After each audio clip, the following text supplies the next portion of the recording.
Aksi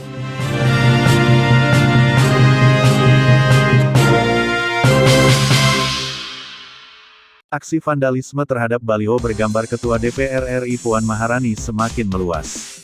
Pasalnya, kejadian serupa tak hanya terjadi di Blitar, tapi juga ditemukan di sejumlah titik di Surabaya, Jawa Timur. Informasi tersebut disampaikan Ketua DPC PDIP Surabaya Adi Sutarwijono. Menurutnya, sebanyak 8 lokasi baliho Puan Maharani di Surabaya dicoret-coret dengan cat minyak dan ditulisi kata-kata kotor oleh orang tak bertanggung jawab.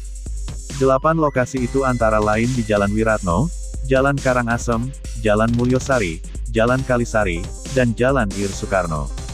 Saya mendapatkan laporan baliho korban vandalisme ada di sekitar 8 titik lokasi di Surabaya, katanya, Senin, tanggal 26 Juli tahun 2021.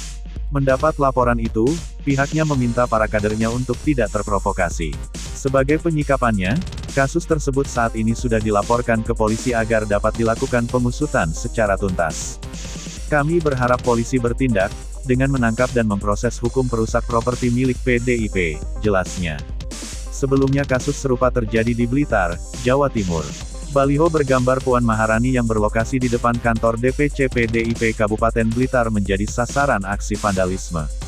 Baliho tersebut dicoret dan ditulisi kalimat Open BO di dekat gambar Puan Maharani.